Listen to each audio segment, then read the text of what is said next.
मान लो एक संस्कृति चल रही हो छत्तीसगढ़ में कि अगर आपको अपने अधिकार की बात करनी है तो आपको अनशन करना पड़ेगा। मोदी की गारंटी जिन्हें पूरा देश देखता है, जिसे पूरा देश मानता है, आज जो ऊपर बैठे हैं उनकी गारंटी में लिखा है नियमितीकरण, वही चाहिए सर हमको। पढ़ाई अगर सरकार के लिए होता, मंत्री के लिए होता तो उनको समझ आता कि ये लोग इतना पढ़े। यही तो विडंबना है सर, शासन बोलती है कि न बेटी पढ़ाओ बेटी बचाओ, और एक तरफ बेटियों का शोषण कर रही है, हर तरफ से शोषण कर रही है। आज शिक्षक को ऐसी दशा हो गई है कि हमें रोड पर आकर जब बैठना पड़ रहा है, तो मोदी की गारंटी का क्या मतलब? अगर रोकना ही होता ना तो जब आप कूद रहे थे ना, जहाँ से आ रहे थे वहाँ से जाके आपको रोकने की कोशिश होती है। मेरी बात सुनो ना, मैं वही चीज तो पूछ रहा हूँ सर। पुलिस बाहर भी है। पुलिस नहीं थी सर, हम बाहर भी है। अगर आप यहाँ आते ना, मेरे को रोकना रहता तो मैं रोक लेता। विकास की बातें केवल कागजों में है सर। आप जाके देखिए बीजापुर में नक्सलियों का आत्मसमर्पण पुलिस ने नहीं करवाया सर, उसको हमने करवाया। सर ये जो धरना है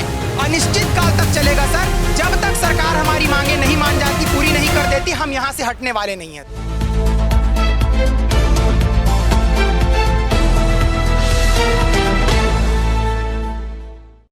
किसी भी देश या प्रदेश में लगातार इस बात पे फोकस किया जाता है कि वहाँ पे शिक्षा व्यवस्था जो हो वो अच्छी हो। कहते हैं पढ़ोगे लिखोगे तो बनोगे नवाब।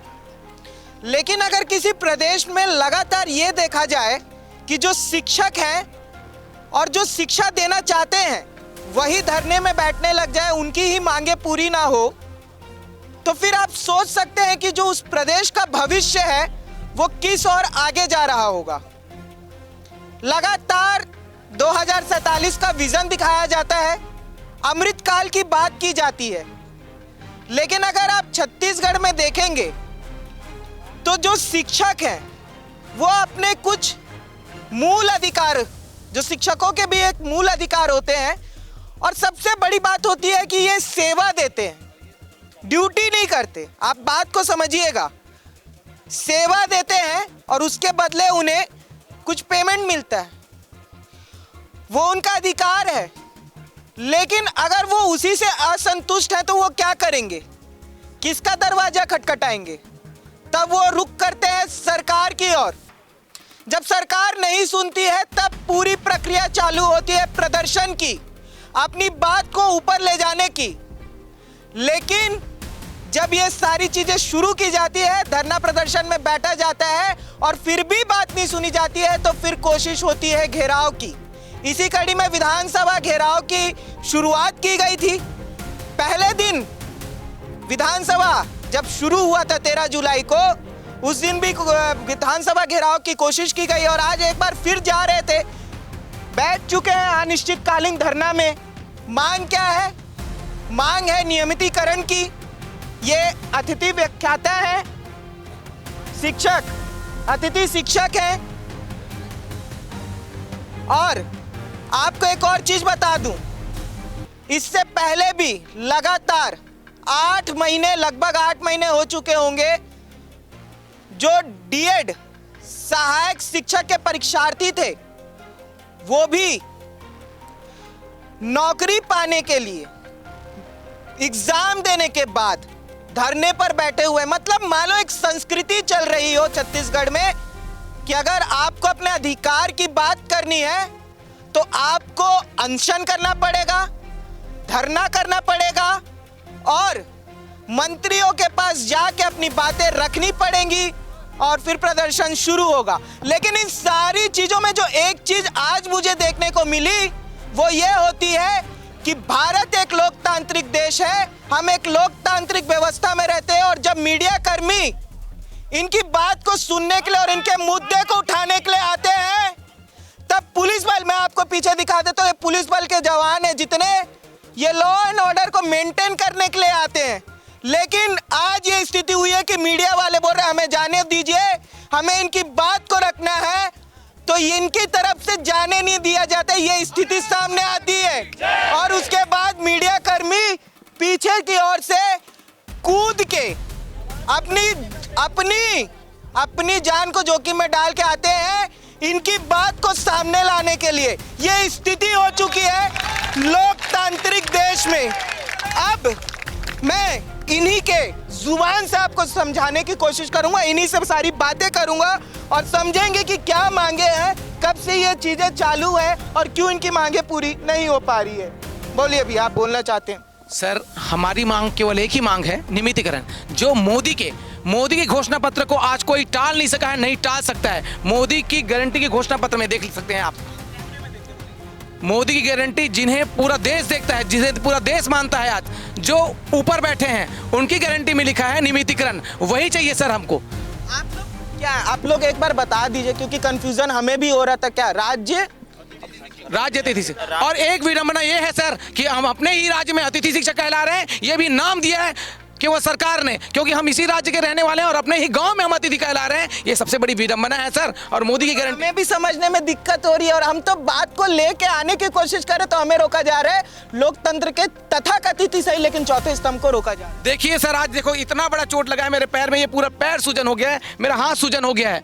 आज मैं क्या आपको बताऊं, 11 साल की नौकरी कर रहे हैं, घोषणा पत्र में नियमितीकरण का वादा लिखने के बावजूद भी आज शिक्षक को ऐसी दशा हो गई है कि हमें रोड पर आकर जब बैठना पड़ रहा है। तो मोदी की गारंटी का क्या मतलब? फिर नेता मंत्री खुश रहे, अपनी जिंदगी चलाएं, फिर शिक्षक भर्ती करने का क्या मतलब है? शिक्षकों का जब ऐसा हाल हो रहा है इस लोकतंत्र में, तो शिक्षकों का ऐसी दशा करने के लिए ऐसा घोषणा पत्र वादे करने से कोई मतलब नहीं है। जब आते हैं मंत्री विधायक घोषणा करके जाते हैं, हम इनको जिताते हैं ताकि हमारा भविष्य बने, हम शिक्षक है करके, मगर आज हमें तड़पा दिया जा रहा है, सड़कों पर लाकर मारा जा रहा है। कितने साल से सेवा दे रहे हैं? हम 11 सालों से सेवा दे रहे हैं सर। कितने दिनों से धरने पर हमको आज कम से कम 16 दिन हो गया। आज कहाँ जा चुके अपनी मांग? हम सभी मंत्री विधायक सबसे हाथ पांव जोड़ चुके हैं।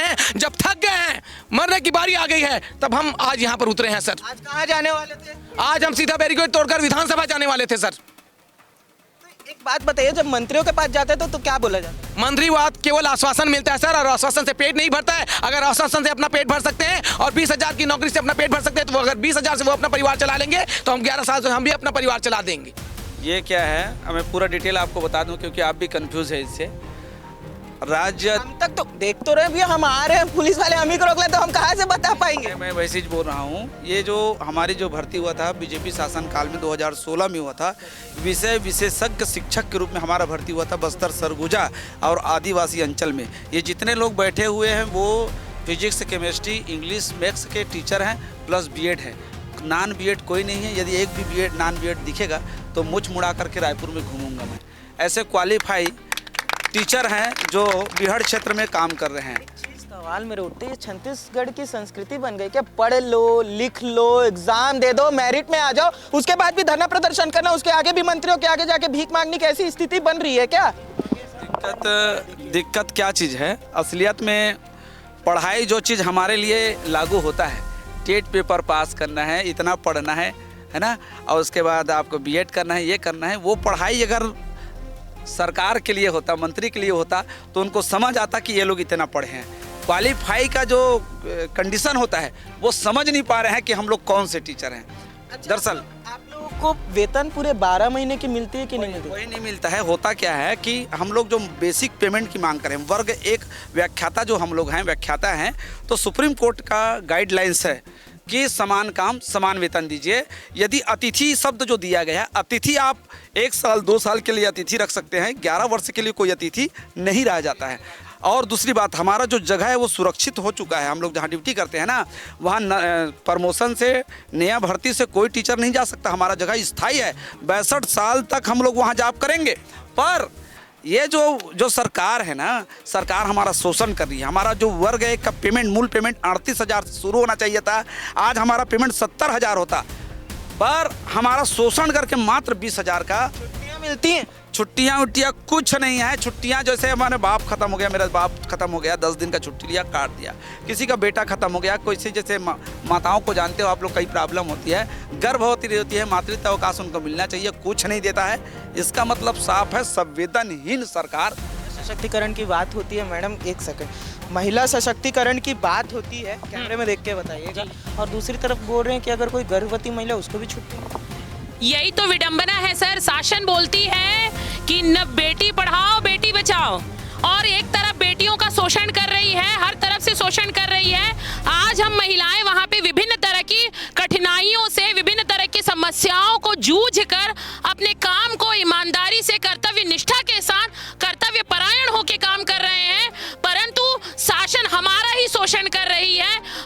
किसी तरह का कोई मातृत्व अवकाश नहीं दिया जाता। महिलाओं को विभिन्न तरह की शारीरिक समस्याओं का सामना करना पड़ता है। पर वाह रे सरकार, मैं तो बोलती हूँ कि आपके घर भी माताएं होंगी, आपके घर भी बहनें होंगी, आपकी भी पत्नियां होंगी, धर्म पत्नियां होंगी। आप अपनी महिलाओं के साथ में कैसा व्यवहार करते होंगे? जब आपकी महिलाएं गर्भवती होती होंगी तो क्या आप उनको आराम नहीं देते होंगे? वही चीज हमारे लिए भी लागू होता है, वही चीज हमारे लिए भी सोचिए। आप उनको हमारी जगह पे रख के देखिए, आप अपनी घर की माताएं और बहनें को अपने घर यहाँ पे रख के देखिए और सोचिए कि हम किन किन समस्याओं का सामना करना पड़ता है। हमारी महिला साथियों, कई सारी महिला साथियों के साथ में उनके बच्चे खत्म हो गए सिर्फ इसी कारण कि वो अपनी सेवा देने जा रहे थे स्कूल में। हमारी एक महिला शिक्षिका है, उनका हाथ कट गया है सर। ये हमारी महिला शिक्षिका स्कूल जा रही थी, उनका हाथ कट गया, उनसे किसी तरह का कोई मुआवजा नहीं, किसी तरह का कोई छुट्टी नहीं। वो बेचारी जितने दिन घर में रही उतने दिन का उनका वेतन काट लिया गया। ये है आपका न्याय, ये है आपका सम्मान, ये है नारी सशक्तिकरण की बात। आपके माध्यम से मैं सरकार से ये चीज पूछना चाहती हूँ। बिल्कुल। और देखिए, एक बार मैं भी आपको वो तस्वीर दिखा देता हूँ। बहुत सोचने का विषय है कि इन व्यक्ति करेगा क्या, सबसे बड़ा सवाल है। हम इतनी लॉ एंड ऑर्डर मेंटेन करने के लिए पुलिस लगा दिए, इतना बल है, कैसा महसूस कर रही है? ये संवैधानिक प्रक्रिया से, लोकतांत्रिक प्रक्रिया से ही तो लड़ाई लड़ रहे हैं आप।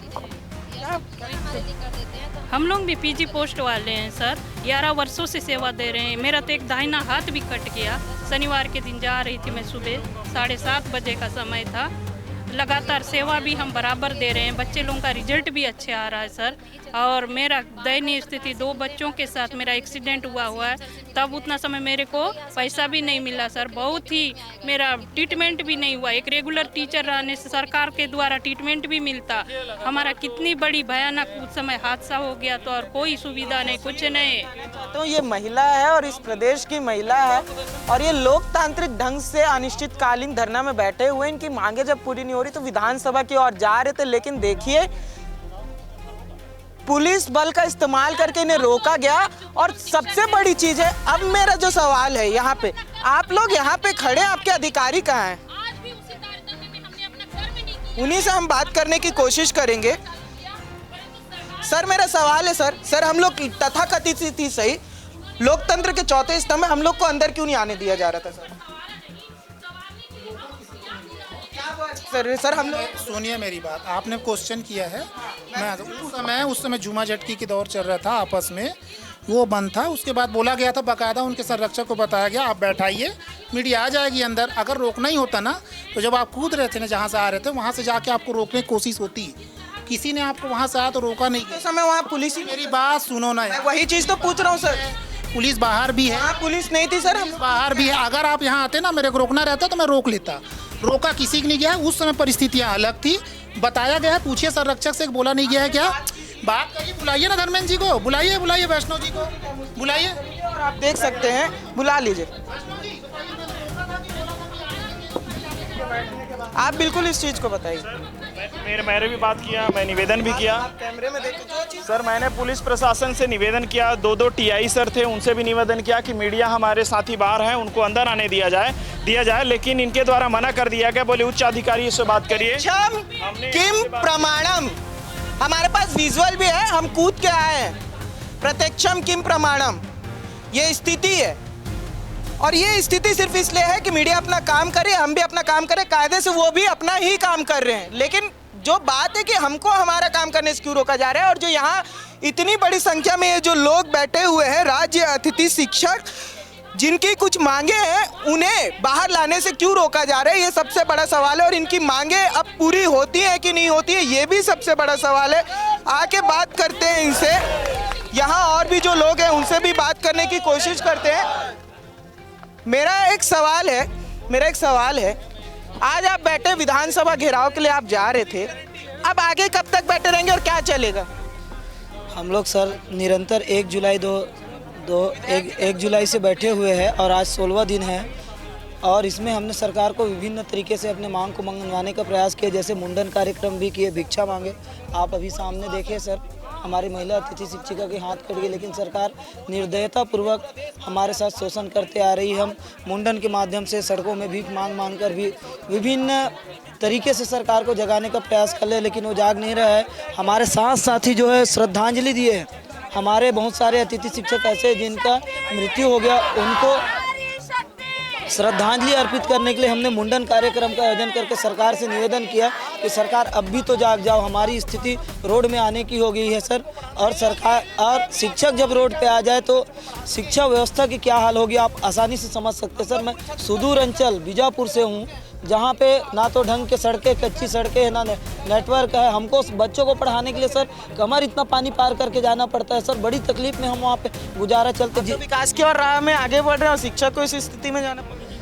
विकास की बातें केवल कागजों में है सर। आप जाके देखिए बीजापुर में नक्सलियों का आत्मसमर्पण पुलिस ने नहीं करवाया सर, उसको हमने करवाया। शिक्षक की एक कलम की जो ताकत होती है वो बहुत बड़ी होती है। बच्चों को हमने शिक्षित करके गांव में शिक्षा का मसाल जलाया, तब जाके कहीं आत्मसमर्पण की ओर बढ़ा, और अभी भी पूर्णतः रूप से नहीं है। और आप जाके देखिए केवल कागजों में, अभी भी रोड वहां तक नहीं गई। सुदूर अंचल तक न लाइट है न बिजली है, ऐसी वहाँ पे स्थितियाँ है सर। ये कहने का है केवल सरकार का कि सरकार सजग है। सरकार यदि बड़े बड़े जो आरोप है ये हम नहीं लगा रहे हैं, ये सरकार के ऊपर जो आरोप है ये यही लोग लगा रहे हैं।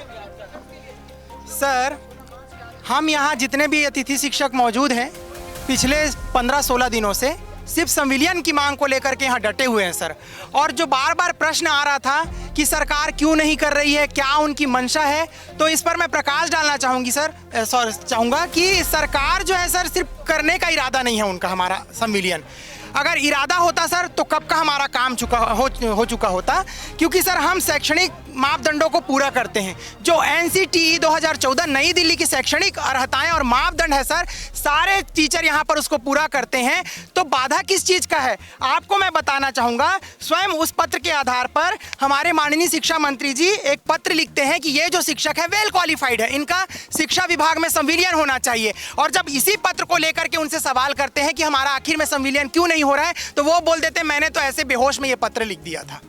वो ऐसे ही जवाब देते हैं सर। अब आप बताइए, क्या ही बोलूं, इस चीज को बड़ा आरोप लगा रहे हैं। नहीं, आरोप ही है सर, उन्होंने ऐसा कहा है। मैं खुले माइक में, हाँ ये उन्होंने कहा है, वो बात मैं मीडिया के माध्यम से बता रहा हूँ। हमारे सारे साथियों को आप पूछ सकते हैं, है ना सर। और प्रशासन ने भी इस बात को स्वीकारा है सर। प्रशासन ने 16 मार्च 2022 को एक आदेश पारित किया था कि ये जितने साथी काम कर रहे हैं ना बीहड़ क्षेत्र में, वो वेल क्वालिफाइड हैं और ये काफ़ी समय से संविलियन की मांग कर रहे हैं। ये देखो यहाँ पर लिखा हुआ, इसको कवर कीजिए सर। काफ़ी समय से ये शिक्षक जो है काफ़ी समय से शिक्षा विभाग में संविलियन की मांग कर रहे हैं, इसलिए इनके पद को सुरक्षित किया जाता है।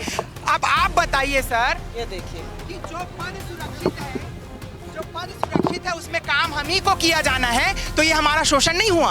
काम हम ही को किया जाना है तो दाम भी उचित मिलना चाहिए ना, वो सम्मान शिक्षक को मिलना चाहिए। क्यों नहीं दिया जा रहा है? क्योंकि एक व्याख्याता को 60,000 का वेतन देना होगा और हम अतिथि शिक्षकों को महज 20,000 का वेतन देती है, तो बाकी के जो उनके पैसे बच रहे हैं वो सरकार के जेब में जा रहे हैं। ये आरोप नहीं है सर, ये फैक्ट है। क्योंकि कल ही मैंने आखिरी सवाल है, ये सारी बातें रख दी, आज तो रोक ही रही है पुलिस झूठ हमारे सामने ऑन कैमरा बोल रही है और जिनसे पूछवा रही है वही आके बोल रहे कि आने नहीं दिया जा रहा है। प्रत्यक्ष को प्रमाण की जरूरत क्या? आप लोगों का धरना कब तक जारी रहेगा? आप लोग आगे क्या करने वाले? ये सर, ये जो धरना है अनिश्चित काल तक चलेगा सर। जब तक सरकार हमारी मांगे नहीं मान जाती, पूरी नहीं कर देती, हम यहाँ से हटने वाले नहीं है सर। तो आप देख सकते हैं ये कोई सामान्य लोग नहीं है। शिक्षा देने वाला गुरु सामान्य नहीं होता है। ये देश के, प्रदेश के और किसी भी जिला के, किसी भी परिवार के भविष्य को गढ़ने का काम करता है। वो व्यक्ति कभी भी सामान्य नहीं हो सकता है। और ये बिना छुट्टी, बिना सही तरीके के वेतन मिले और बिना नौकरी की गारंटी के भी प्रदेश के हित के लिए, देश के हित के लिए काम कर रहे हैं। लेकिन जब अपनी मांगों को लेकर बैठे हुए हैं तो सिर्फ बैठे ही हुए हैं, कोई सुन नहीं रहा है। शोषित है, इनका आरोप है कि हम शोषित हैं, इनकी मांगे हैं, लगातार बैठे हुए हैं। विधानसभा की और कूच करने वाले तो इससे पहले भी जा चुके हैं, घेराव करने की कोशिश कर चुके हैं, लेकिन अभी तक इनकी मांगे जो है वो पूरी नहीं हुई है। और इसमें से अधिकतर जो है वो युवा हैं और इन्हें आज यहाँ बैठना पड़ रहा है अपनी मांगों को